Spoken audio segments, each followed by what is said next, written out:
գործընթաց, չեն հիշում, SMS-ով կարան զանգեն, եթե պրոբլեմ ունենան զանգեն, սա լուրջ չի, հասկանում եք, մի երկիր, մի ժողովուրդ, որը կանգնած է օրասական խնդիրների առաջ, անվտանգության լուրջ խնդիրների առաջ, որի տարածքը օկուպացված է, նկատի ունեմ Հայաստանի Հանրապետության 200 քառակուսի կիլոմետր տարածքը, որտեղ եթե նայենք քարտեզին ադրբեջանցիները մխրճված են ռազմավարական նշանակություն ունեցող այնպիսի հատվածներում, որ ցանկացած պահի նրանց համար ռազմական գործողություն սկսելը մեկ անգամ մեկ է, որտեղ Հայաստանի արտաքին քաղաքականությունը պարզ չի, թե ինչի մասին է, հա, խաղաղություն, բոլորս էլ ասում են խաղաղություն, բայց գործիքներն իրանց ձեռքում են եւ իրանք գնում են սխալ ճանապարհով։ Եվ ինչպես ձեր հարցում ասեցիք, Միացյալ Նահանգների նախագահը երևի մեկ ամիս հետո արդեն չի հիշում, թե ինչի մասին է խոսքը կամ ինչ Հայաստան, ինչ Ադրբեջան, ինչ Փաշինյան, ինչ Ալիև, այսինքն ոչինչ չի կարող ասել, այսինքն պաշտոնական իմաստով Հա, դա չի նշանակում, որ Ամերիկայում չեն հիշում կամ Ամերիկան գործընթացից հրաժարվում է, չէ, բայց սա խոսում է մի բանի մասին, որ լուրջ չեն վերաբերվում։ Միացյալ Նահանգները այս գործընթացին եւս լուրջ չի վերաբերվում։ Այո, կլինեն հայտարարություններ, որ մենք կարևորում ենք այս կողմենքում, բայց այդ կարևոր հայտարարությունները մենք շատ ենք տեսել։ Արցախը բռնի տեղահանումից առաջ ամբողջ աշխարհը, այդ թվում Միացյալ Նահանգների բարձրաստիճան պաշտոնյաները, Եվրոմիության բարձրաստիճան պաշտոնյաները, բոլորը միաբերան հայտարարում էին մեկը մյուսին հերթ չտալով, որ մենք իրանք թույլ չեն տալու էթնիկ զտումներ, իրանք թույլ չեն տալու բռնի տեղահանում, իրանք թույլ չեն տալու Արցախին բլոկադան շարունակվի, բայց ինչ եղավ ինչ որ եղավ ինչ որ եղավ։ Վերադառնալով այս բանին Տիգրան Աբրահամյանը ազգային ժողովի ամբիոնից ներկայացնում է, թե գործող իշխանությունների օրոք ինչն է խարխլվել, ինչ է տեղի ունեցել, դրան զուգահեռ իշխանությունը նշում է, որ իրենք խաղաղության պայմանագիր են նախաստորագրել եւ դրանով էլ իսկ իրենք գնալու են արտահերթ կամ հերթական ընտրությունների, որն է ընդդիմության, այսպես ասած, հակ ազդեցությունը կամ պատասխան փաստաթուղթը։ Ընդդիմության պատասխան փաստաթուղթը հետեւյալն է. իրական խաղաղության գնալու ճանապարհը մենք գիտենք եւ դա մենք ենք իրականացնելու, Նիկոլը չի իրականացնելու։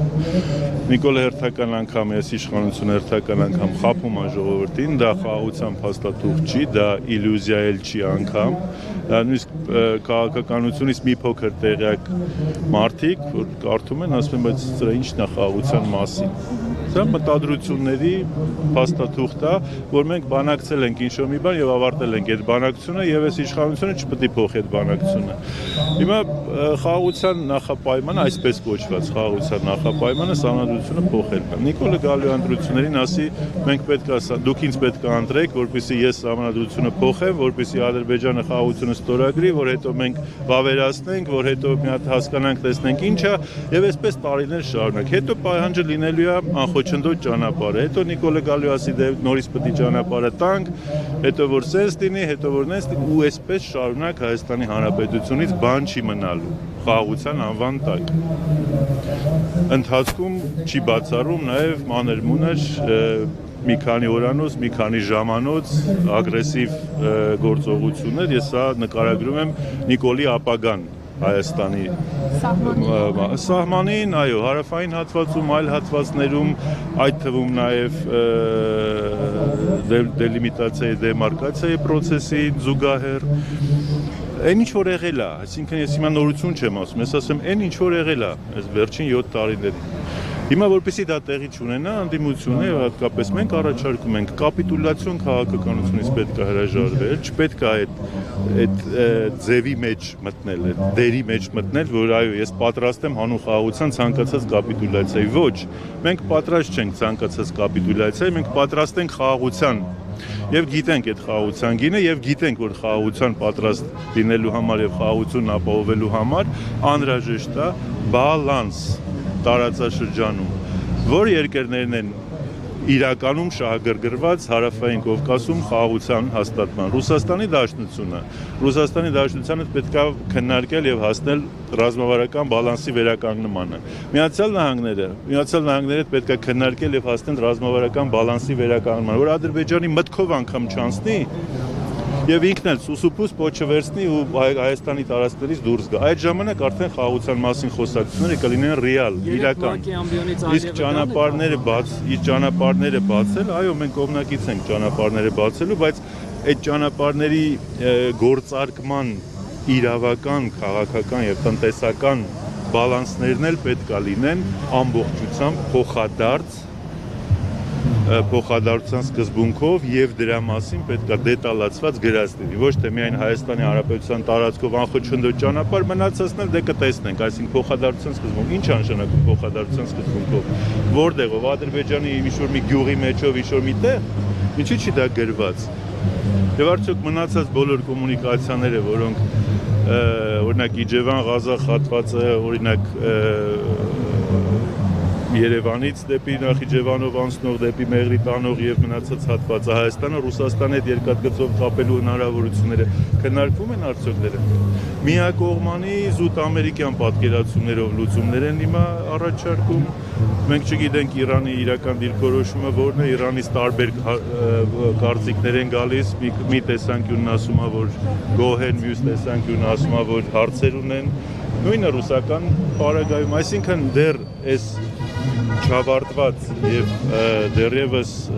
բազմաթիվ հարցեր պարունակող արտաքին քաղաքական եւ տարածաշրջանային գործընթացներում առողջություն։ Խոսել վերջնական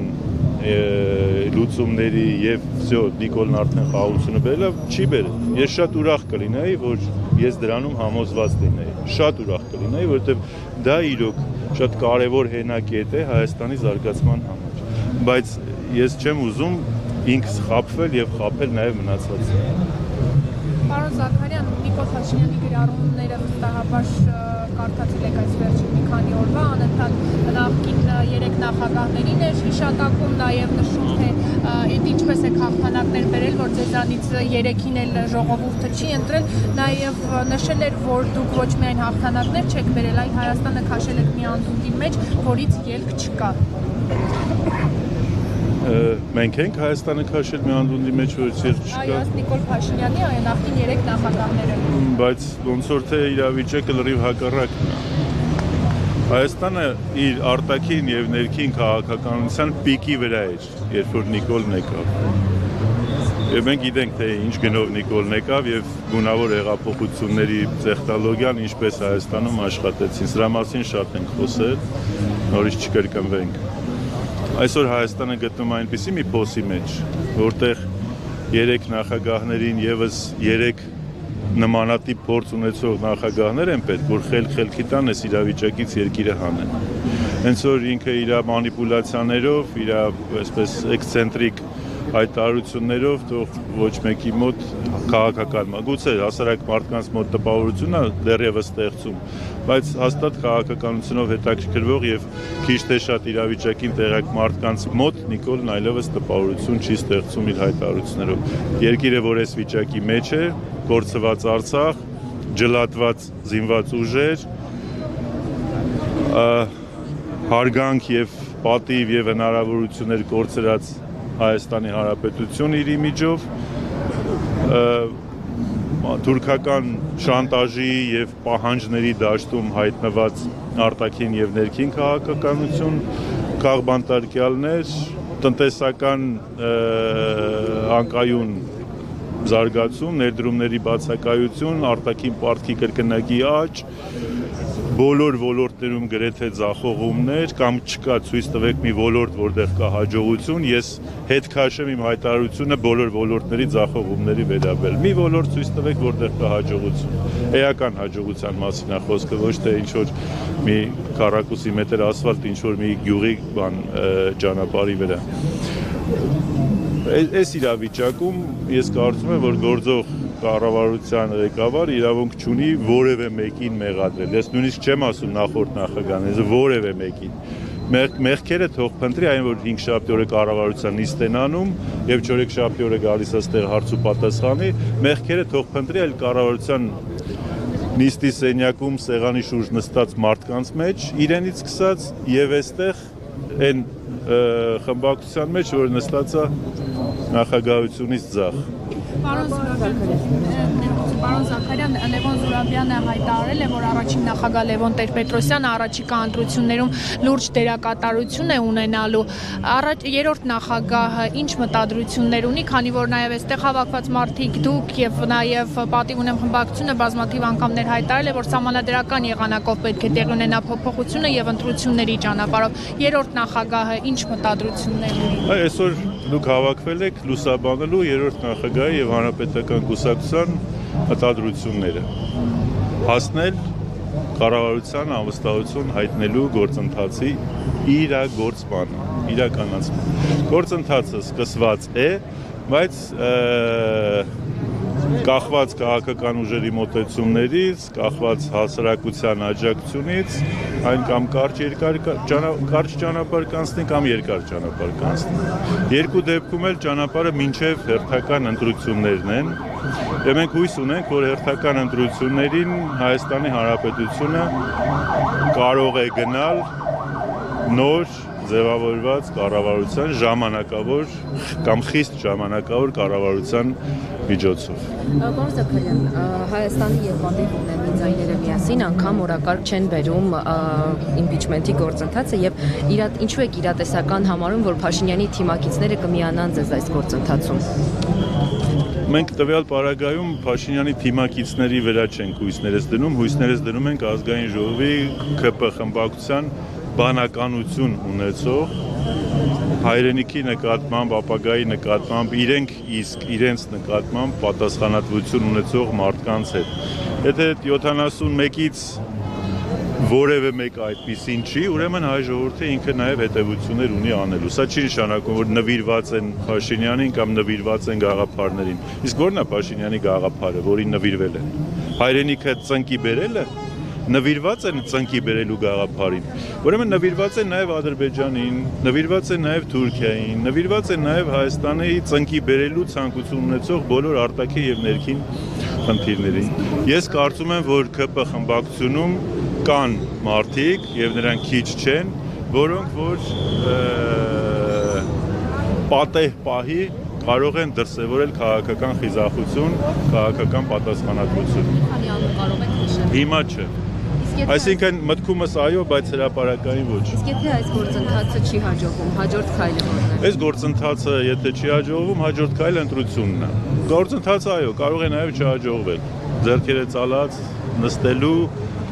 եւ բավարար չափով աշխատանք չանելու պարագայում։ Ցավոք գործընթացը դեռևս, այսպես ասած, խճողվել է ընդդիմության տիրույթում, դեռևս իշխանական խմբակցության տիրույթ չի հասել, հա։ Եվ երբ որ ընդդիմության տիրույթում հանգուցալուծումներն ամբողջությամբ ավարտվեն, մենք կտեսնենք նաև իշխանության վարկը այս առումով։ Այդ դեպքում նաև հասարակությունն էլ շատ արագ ինքնակազմակերպվի եւ կարծում եմ մի ստվար հատված մեր ժողովրդի կկանգնի այս գործընթացի կողքին։ Շնորհակալ։ Պարոն Զաքարյան, Վալյուտա Գրիգորյանի սպանությանը փոքր անդրադարձ կատարենք ձեր կարծիքով, դա սա քաղաքական պատվեր է, թե ոչ, քանի որ հաշվի առնենք, որ Վալյուտա Գրիգորյանը ինքը հենց ընդդիմադիր գործիչ էր։ Դեք այն որ մարդեն ասենք երջանկահիշատակ Վալյուտա Գրիգորյանի նախ ուզում եմ ցավակցել նորից ցավակցել բոլոր հարազատներին, ընկերներին, բարեկամներին կատարված ողբերգության համար եւ ծանր կորստի համար եւ ոչ միայն Վալյուտային, այլ նաեւ երկրորդ մեր քաղաքացուն ոստիկանության աշխատակցին, որ այդ բանդիտիզմի զոհ է դարձել։ Ինչ պետքա մտածեմ ես շարքային քաղաքացիս, երբ որ տեսել եմ, թե ինչքան ցավոտ է տարել ԿՊ-ն Փարաքյարում իր պարտությունը։ Ինչ պետքա մտածեմ ես, երբ որ այսպես ակնհայտ այսպես ոչրագործության, բանդիտիզմի էլեմենտներով սպանություն է կատարվում տեղական ինքնակառավարման մարմնի ղեկավարի նկատմամբ, ով ակնհայտ ընդդիմադիր գործիչ է։ Ես չեմ ուզում հիմա ասեմ, որ դա քաղաքական պատվեր է կամ դրա մեջ կա քաղաքական հանցակազմ։ Բայց դրա մեջ կա այս իշխանությունների մուրճը ճոճելու հետևանք։ Այդ որ մուրճը վերցնում ճոճում են, թող նաև հասկանան, թող նաև իրանց հաշիվ տան, որ այդ մուրճի ճոճելու գործընթացը հասարակության մեջ կարող են նաև սխալ հասկանան։ Ոմանք հասկանան, որ եթե վարչապետ ընդդիմության դեմ մուրճա ճոճում, ուրեմն ես էլ կարող եմ գնամ ընդդիմադիր գործչին գնդակահարեմ։ Ինձ բան չեն ասի, ոչինչ, կարող են նույնիսկ կանչեն ինչ-որ մի թաքուն տեղ գլուխը շոյեն։ Կանչ է, կլինի չէ, նման մարդիկ, ովքեր հենց այդպես կհասկանան այդ մուրճ ճոճելու գործընթացը։ Չի կարելի մի կողմից օրենքից խոսալ, իրավահավասարությունից խոսալ, ժողովրդավարությունից խոսալ, մյուս կողմից աշխարհի կամերաների առաջ պպզել ամբիոնի տակ մուրճ մանգալ ու սենց անիմաստ ժպիտով այդ մուրճը բարձրացնել ու 2000 մարդ էլ չես հասկանում ինչի են ծափարում, ինչն են ծափարում։ Ծափարելու հետևանքներն է, ցավոք։